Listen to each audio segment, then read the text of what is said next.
Foi mal, tava passando mal de novo, mas capítulo 1123, a quinzena perdida. Sem mais delongas, vamos começar o capítulo aqui, porque tem muita coisa nesse capítulo aqui que é bem importante e que talvez criam mais problemas do que resolvem, mas quando a gente chegar lá a gente fala sobre isso. A gente volta aqui na história de capas da Yamato e ela tá comendo com o Denjiro e as crianças que estavam maltratando ela quando ela chegou na região, e tudo ficou bem e estão ensinando ali os novos valores do país Wano pra nova geração ali, né? Muito legal, mas... E eles estão comendo Oden, mas enfim, vambora. A gente volta logo de cara pra os Mugiwaras e os gigantes correndo de Egghead. A gente vê todo o estrago que aconteceu pela explosão de Haki daquele nó que o Emer soltou. E aqui a gente vê todos os marinheiros completamente fora de combate. E aqui, apesar do último capítulo a gente ter visto eles, tanto Ponsky quanto Adoro também apagaram. Então eles provavelmente conseguiram aguentar um pouco mais do que o resto, mas também sucumbiram àquele poder imenso. E pelo que a gente tá vendo, no mínimo a S-Snake não sofreu o Haki. Ou ela é forte demais pra tancar aquilo tudo, ou por algum motivo a bolha tem alguma coisa a ver em barrar a situação, ou ela não era vista como inimigo pro Emers, mas não dá pra saber, né? Então esse foi o desfecho da marinha, e agora a gente volta lá dentro do navio dos gigantes. Tem um observando todo aquele estrago e relatando, realmente a galera toda ali já era, tanto o Dog, tanto o Brog, fica sério mesmo, que loucura, hein? Talvez seria um Haki mais forte do que o Shanks?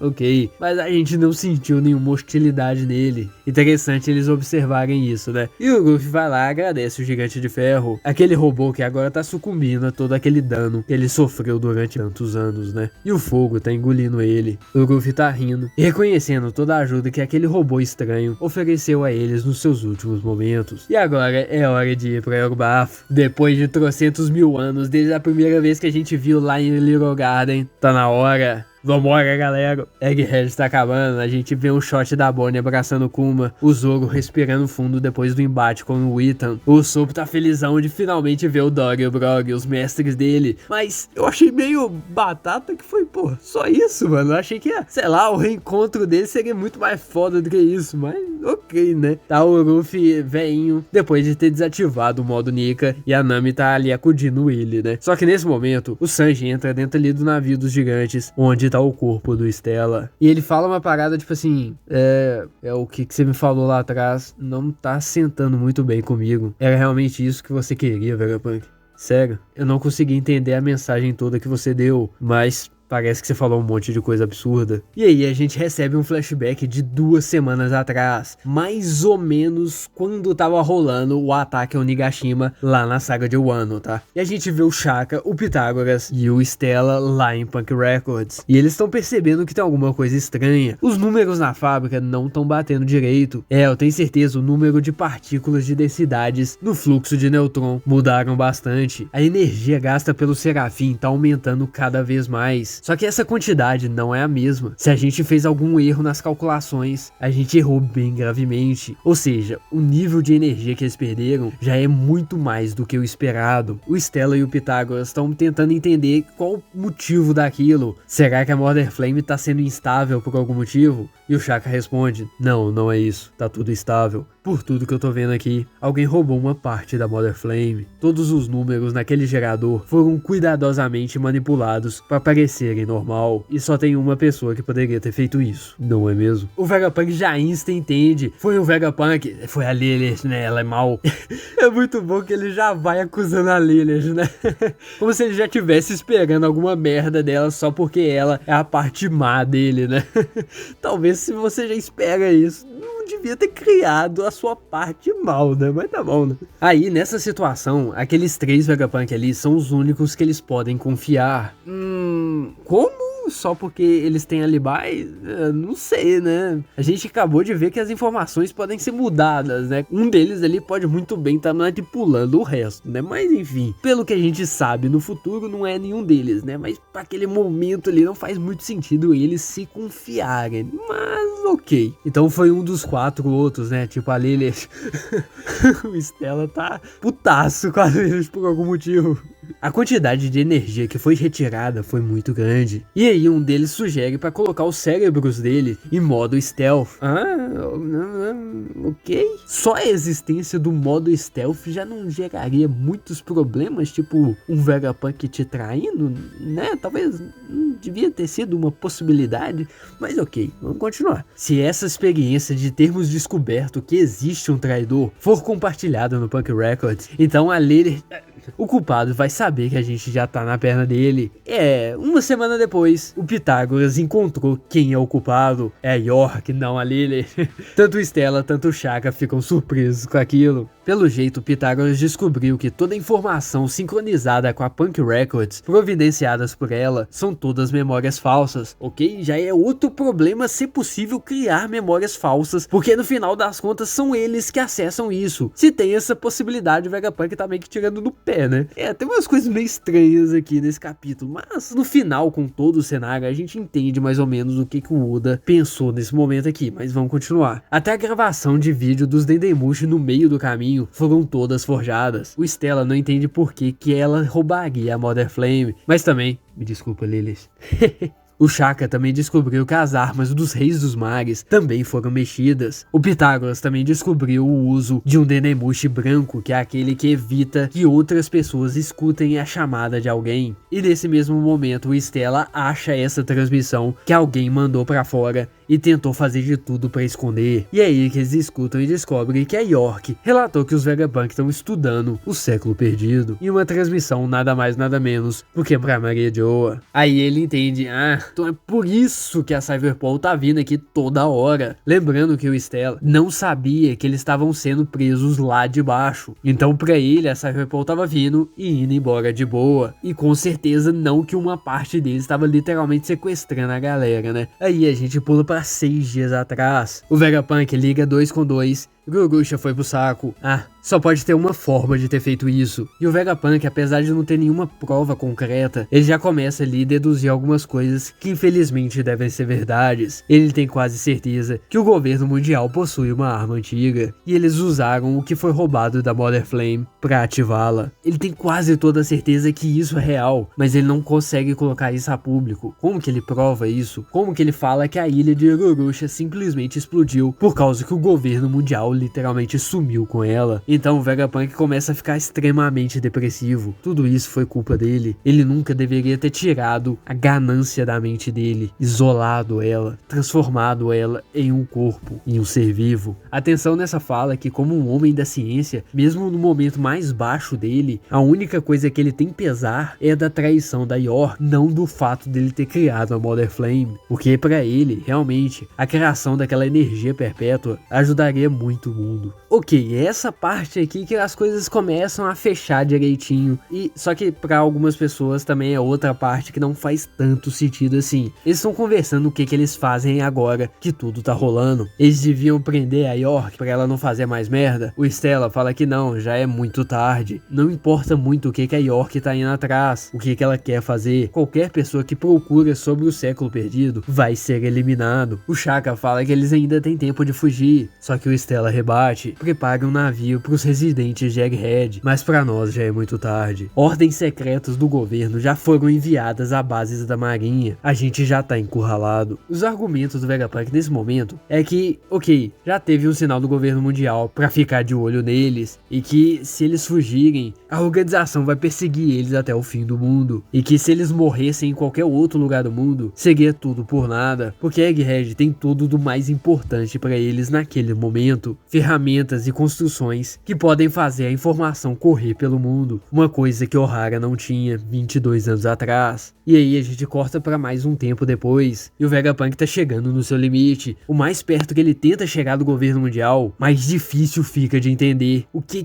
é exatamente aquela organização, e se ele vai ter que morrer de qualquer jeito, não vai ser por nada, ele vai cair lutando. Ele pede desculpas ao Shaka e o Edson, só que eles recusam, porque eles são Vegapunk também, e eles estavam pensando pensando a mesma coisa. E a única pergunta naquele momento é como eles podem fazer a morte dele uma das coisas mais importantes do mundo. E eles estão falando sobre isso lá em cima, onde o cérebro do Vegapunk tá sendo mantido. Mas algum tempo passa e eles falam que uma das coisas mais importantes que eles não podem perder é a fábrica de nuvens Ilha, porque aquilo ali pode ser a única coisa salvando milhares de vidas depois do mundo ser submerso, dando um pequeno foreshadowing que as ilhas do céu e o povo que mora nelas tem alguma coisa a ver com isso também, né? Mas enfim, depois a gente corta pro Vegapunk no momento que ele tá escondendo o Dedemushi dentro do Emmer. E naquele momento a York aparece lá. York? O que eu tô fazendo? O que eu sempre faço, eu tô tentando fazer um teste da Mother Flame. Às vezes a gente consegue fazer esse gigante aqui mexer de novo, seria a melhor fonte de energia, né? Ela concorda e não parece que ela sabe que eles já descobriram o que ela tá fazendo. Ela deseja boa sorte pra ele, ele agradece, só que dentro dele mesmo, ele pensa o exato oposto do que ele acabou de falar. Eu realmente espero que a Mother Flame continue incompleta. E agora estamos 2 dias atrás, naquela mesma salinha que eles gravaram toda aquela transmissão que a gente já viu, e a gente vê uma ceninha deles conversando depois que eles fizeram e gravaram a transmissão. Como eles estão em cima do Emers, quase dá a entender que a sala que foi gravada foi dentro do Emers, mas não sei se seria possível isso, mas vamos continuar. E que a única coisa que eles têm que fazer agora é setar a transmissão para ir no ar quando ele morrer. E para prevenir alguém de descobrir o que eles fizeram, eles vão apagar a mente deles.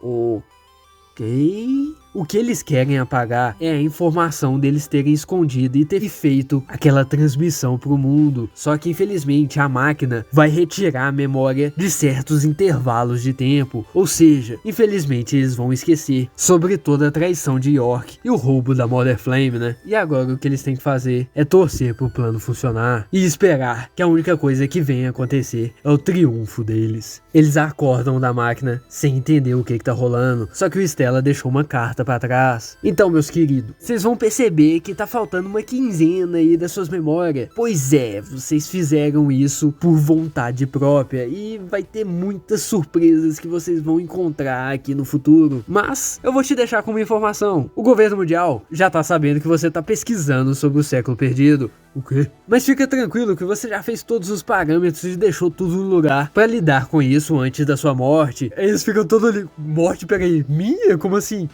E uma coisa a mais. Só que essa coisa a mais a gente não sabe o que rolou, porque o Oda é danado de fazer isso, né? Só que pouco tempo depois que eles leem a mensagem, o Imperador Chapéu de Palha chega. A Bonnie também tá aqui. Que? CP6 também tá aqui. Que? A gente tá sofrendo um Buster Call. Como assim? O Almirante Kizaru e o Saint Saturn tá aqui. O quê?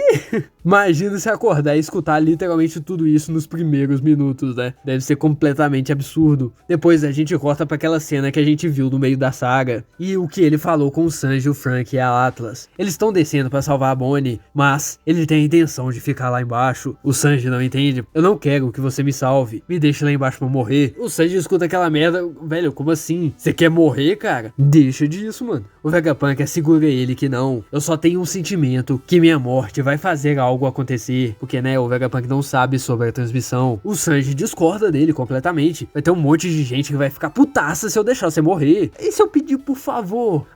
Tem mais uma coisa. Sobre o One Piece. One Piece? Eu quero que o seu bando sejam aqueles que encontrem ele. E aí a gente vê uma cena fodaça dos gigantes levantando tanto o Usopp no seu reencontro com seus mestres. E o Luffy todo velhinho lá, tipo... Pega aí, galera, depois vocês fazem isso, eu não consigo nem ver. E agora a gente vai para o bafo. Ok.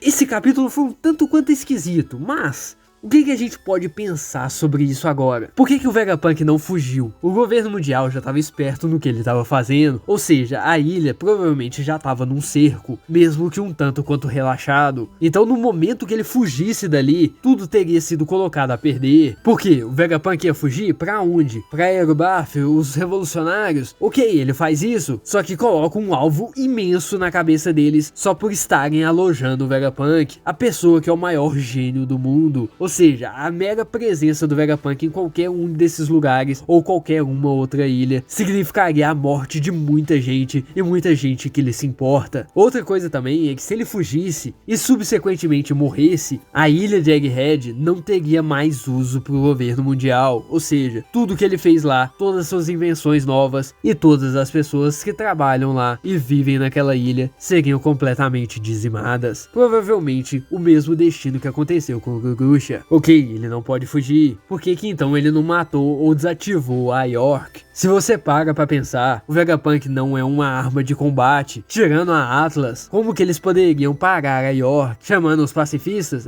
Pois é, ela tem o mesmo nível de autoridade no chip deles que todos os satélites têm. Então é impossível usar eles pra capturar ela e seria uma situação bem difícil. Só que também tem outro motivo de deixar ela viva. Com ela ali, mesmo que todos os outros satélites sejam dizimados, ela já mostrou que ela tem utilidade pro governo mundial e que eles não matariam ela, e com ela viva, ela consegue manter a Punk Records, e a Punk Records é nada mais nada menos do que a cabeçola do Vegapunk. Então no mínimo, fazendo isso, ele conseguiu a segurança tanto da ilha, tanto de Punk Records, duas das coisas mais importantes pro mundo inteiro. Tirar as memórias dele logo em sequência, repor algumas delas, é um pouco estranho, mas faz sentido, porque aí ele consegue arquitetar mais ou menos a fuga da Lilith, que com a morte dele, além da informação bombástica que ele soltou pela transmissão, deixaria o governo mundial no estado que eles teriam lidado com todo o problema que seria a pessoa como Vegapunk. E enquanto o governo mundial tá lá preocupado em manter a Mother Flame e a York trabalhando, a Lilith ainda estaria viva com o legado e provavelmente vários dos conhecimentos do Vegapunk, e que mesmo com Stella morrendo, Vegapunk não morreria nesse momento. Porque assim como eles estavam lá dentro de Punk Records olhando para aquele cérebro gigante, o que exatamente significa morte para seres como eles.